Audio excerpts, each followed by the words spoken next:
के राजा के जीव को जाना तो 7 दिनों में है। 7 दिनों के बाद में कोई 8वां दिन नहीं बना। सीधा और आज श्री सुखदेव के राजा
लेकिन अगर समय में जाए सत्र करते हुए जाए तो लोग जाना होता है।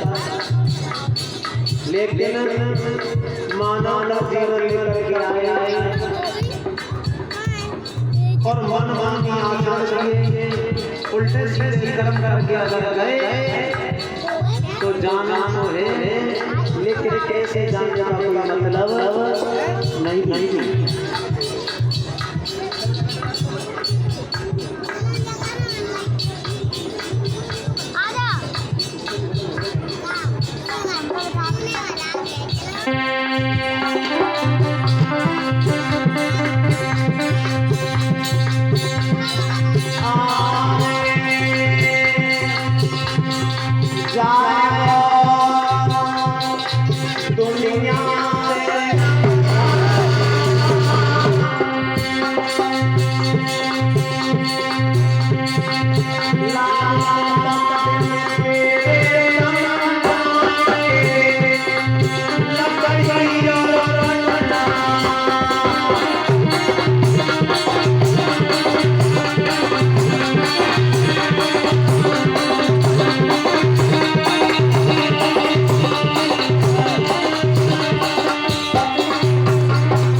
इधर श्री देव सावधान करते हैं राजा परिचय। भागवत जी में प्रसंग आया है कि एक मैया ने अपने बेटा को गुरु बनाया। तो गुरु क्यों बनाया? क्योंकि जो चतुर आदमी होता है परीक्षित महाराज, जो चतुर आदमी होता है अब वो कीचड़ से सोना निकाल देता है। वो मैया की देवमूर्ति थी और देवमूर्ति मैया ने अपने बेटा कपिल भगवान को गुरु बनाया और कपिल भगवान को गुरु बनाया। एक बात बेटा, एक बात में हमें मोक्ष किसका होता है? परीक्षित महाराज ध्यान देने की बात है। आज मैया अपने बेटा से कहती है बेटा एक बात बताओ, वो मोक्ष का होता है। तो कपिल भगवान कहते हैं माँ हम तुम्हें मोक्ष का होता है। अगर आप ये समझते हो कि शरीर का मोक्ष होता है तो ये बात बिल्कुल गलत।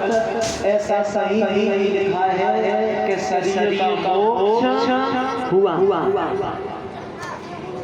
हिंदू धर्म में जब इंसान मर जाता है तो चिता जला के उसके शरीर को जला देते हैं और अन्य धर्मों में दफना देते हैं, किसी को जल चढ़वा देते हैं। तो शरीर का मोक्ष नहीं होता। परीक्षित महाराज अगर आप ये समझ में हो कि आत्मा का मोक्ष होता है तो ये बात 100% गलत। ना आत्मा जन्मती है ना मरती है। आत्मा तो अजर है और अमर है। ना आत्मा को ठंड लग है, ना आत्मा को गर्मी लगी है और आत्मा तो अमर अजर है। तो मैया ने बेटा किसका मोक्ष होता है? तो कपिल भगवान कहने लगे मैया अगर मोक्ष होता है तो मन का मोक्ष होता है। जिसके विचार अच्छे, जिसके विचार अच्छे, जिसकी भावना अच्छी है और उसी का मोक्ष होता है। अगर जिसके विचार अच्छे नहीं है तो खूब पूजा करो, सुबह शाम रोज अगरबत्ती लगाओ, रोज धूपबत्ती लगाओ, लेकिन पूजा को फायदा कछु नहीं। अगर तुम्हारे विचार अच्छे हैं तो मन का ही मोक्ष।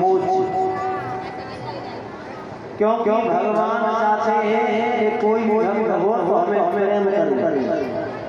भाव के भगवान और भाव ही जग सार है और भाव से भरे हुए तो बेड़ा भाव से पार। भावो ही देव भावो ही तस्मद और भावो ही कारणम। यानी अगर में कुछ भी ज्ञान नहीं है लेकिन इतना ज्ञान है कि हाँ कोई है जो इस दुनिया को चला रहा है। अगर तुम उसे याद करते हो कब श्वास में हरे भजे ब्रह्मासना होय ना जाने जा श्वास को फिर श्री सुखदेव कहते हैं राजा परीक्षित विद्वान ऐसा कहते हैं कि जब भी हमारी श्वास निकलती है तो एक श्वास भी व्यर्थ नहीं जानी चाहिए। उसी श्वास के साथ में गोविंद का कोई ना कोई नाम लेना चाहिए। एक विद्वान कहता है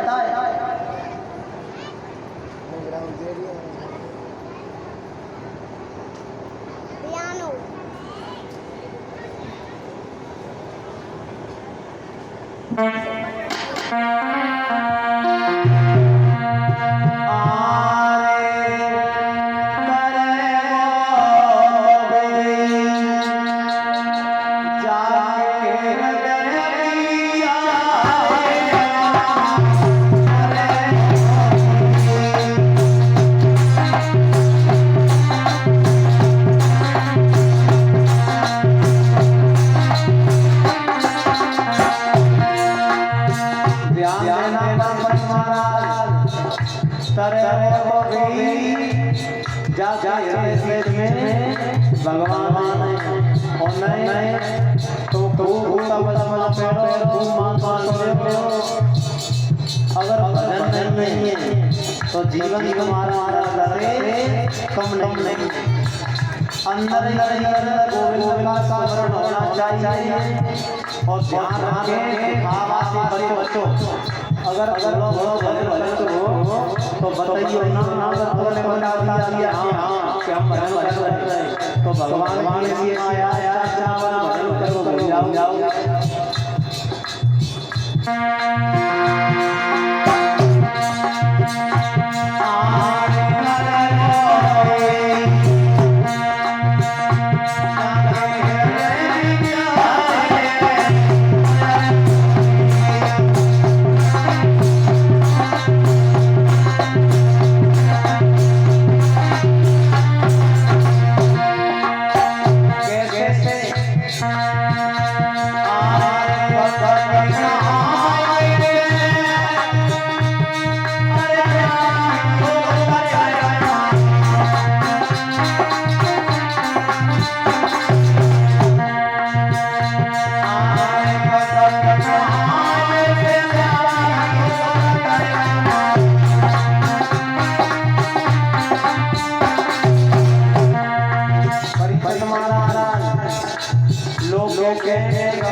अच्छा एक बात बताओ कितने लोग माने गंगा नहाने के बाद जाते हैं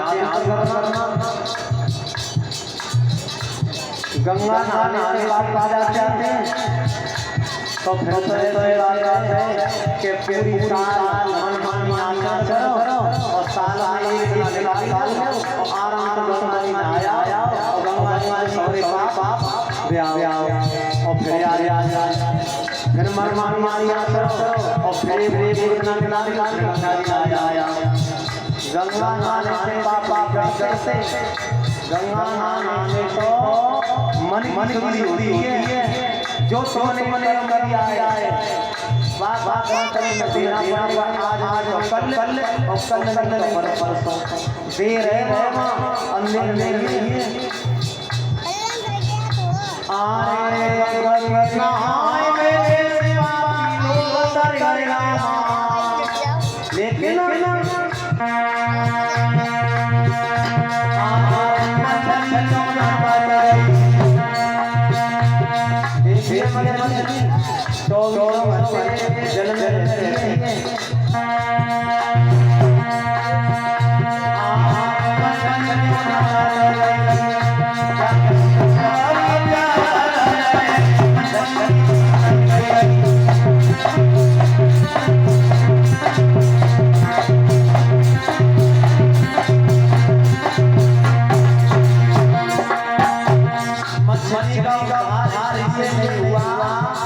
जल में कभी भावना नहीं बनी ये गंगा है।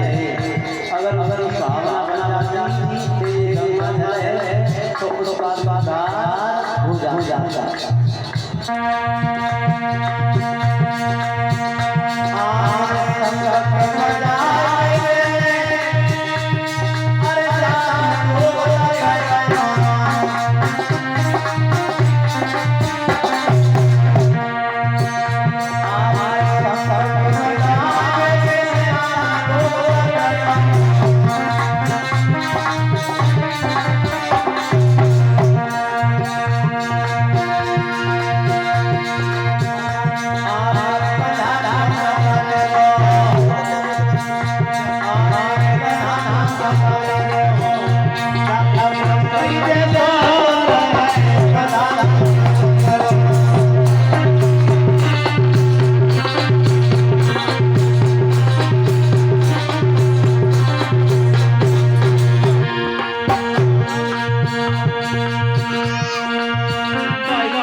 कौन सी हैं आज समझ आएगा क्या हिसाब से नए और फिर भी कंजूसी सब काम कंजूसी करो लेकिन जयकार कंजूसी नहीं बोले बोले बोले अब ये आवाज नहीं आई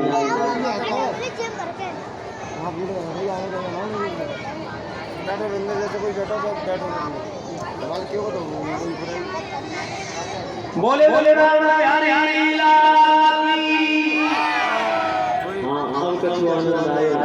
कथा में बैठो तो ध्यान रखना जब भी भगवान वचन बोला जाए तो ताली बजा बजा के बोलो और सुर में एक साथ बोलो इधर हरि सुखदेव जी साथ करते हैं राजा चल अब जो हमें आसमाने वाले राजा हैं कि एक 5 वर्ष के बालक ने और भगवान की भगवान से प्रेम किया भगवान तप किया और उसने भगवान के दर्शन 5 वर्ष की उम्र में कर लिए। हर हर सुखदेव देव कहते हैं राजा ये कथा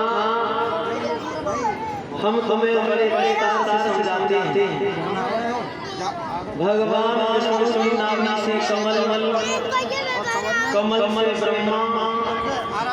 ब्रह्मा से स्वयं और रूपा इनके 2 बेटा हुए प्रियव्रत और तानका 3 बेटियां हुई आपूति देवहूति और प्रसूति। माताओं से मिलने थोड़ी शांति रखे और इधर जो प्रियव्रत थे इन्हें बचपन में ही वैराग हो गया तो अयोध्या जो राजा बने महाराज उत्तानपाद बड़े राजा हैं धर्म के साथ में राज्य को चला रहे हैं। इनके राज्य में शेर एक घाट पानी पीते थे। महाराज रानी है जिनका नाम है सुनीति।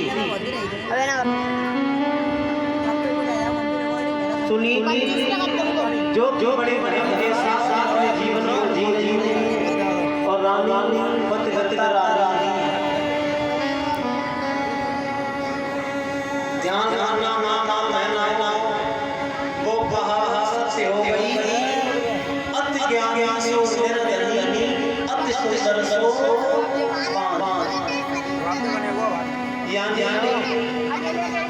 महारानी सुनीति के किसी बात की कमी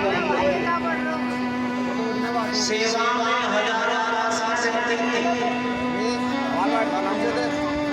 किसी भी बात कोई कमी नहीं है लेकिन अगर कमी है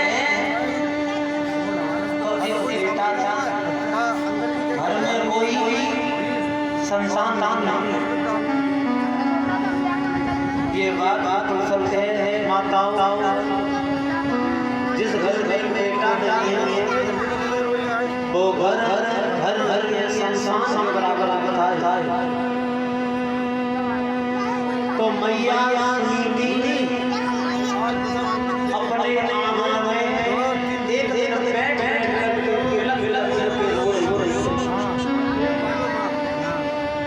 घुटनों में मुंह छुपा करके रो रही है। मैं एक बात कहती है गोविंद मेरे बहुत जन्म के पाप हैं जो तूने इस जन्म मेरे संतान नहीं दी और मैंने इस रात का याद लगा दिया। मैंने इसको याद लगा दिया अयोध्या के राजा चलाने के लिए कोई युवराज भगवान की ऐसी माया के राजा सीती आज हो रही और आज ये महारानी क्या बात क्यों रो रही हो? महारानी मेरी बात सुनो, आप रो रही हो और रोना किसी समस्या का हल नहीं है। मैया से तेरे लिए बहना मैंने खुद को दाग लगा दिया। अगर मेरे लिए संसान हो जाती और हो करके अगर मर जाती तो मुझे इतना कष्ट नहीं था, लेकिन मेरी तो इच्छा से बेटी जन्म नहीं लिया और आज मैया से साथ बहन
कितनी महंगी हो, कितनी अच्छी हो और लेकिन जब उसे चलाने वाला ड्राइवर अगर अच्छा नहीं है तो गाड़ी ठीक से चलती नहीं है।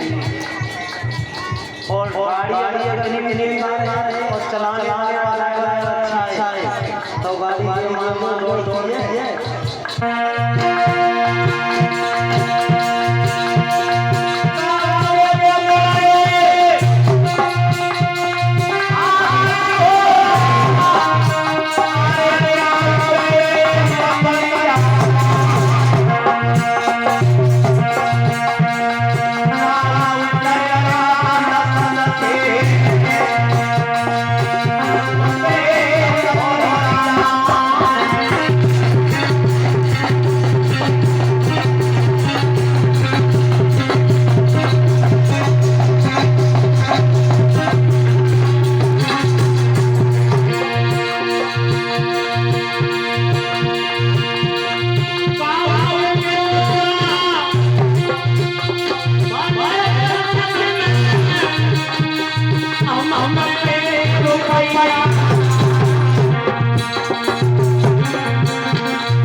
नहीं है। उसी समय बांधी एक काम करो, तुम हमारे सभा में चले जाओ और मेरा आंगन लगाया है और महाराज को लेकर हमारे पास आओ, उनसे जाके बात करना कि तुम्हें रानी जा और उसी समय दास चली है और दास चल अरे सभा पहुंची और सभा में पहुंची है तो दोनों हाथ जोड़ कर बात की कि महाराज आपको महाराज याद आए तो महाराज इस समय तो कोई काम है तो दास बात महाराज आप लेना इधर आचार संगे कहते महाराज आज अपने दरबार को बर्खास्त किया और बर्खास्त में आज महलों आई और जब महलों में आई तो मैया जी को देखा तो मैया जी रो रही है। उसी समय महाराज कहने लगे रानी क्या बात है, क्यों रो रही हो, क्या किसी ने तुमसे कुछ बोला है, क्या कोई बात हो गई, क्या किसी दास ने तुमसे कुछ कहा है। तो उसी समय में रानी सुनी कहने लगे महाराज अरे दास क्या कहेगी महाराज मुझे बात स्पष्ट है, मुझे बात दुख है। बोले क्या कि मेरी इच्छा किसी संतान का जन्म नहीं किया। महाराज रानी संतान होना या न होना और ये हमारे हाथ बात नहीं है, ये तो परमात्मा के हाथ की बात है। अगर हमारे हाथ में शान है तो कोई रोक नहीं सकता, अगर शान है नहीं तो कोई दे नहीं सकता। तो उसी समय में महाराज मुझे इस बात नहीं है कि मेरे संतान नहीं है। दुख इस बात का है कि जब मैं बाहर निकलता ना तो लोग करते हैं और आप गलत करते हैं, हम सभी करते हैं। तो उसी समय राजा ये तो दुनिया है और दुनिया तो तुम कुछ करोगे फिर भी कहेगी और न करोगे तो ज्यादा कहेगी।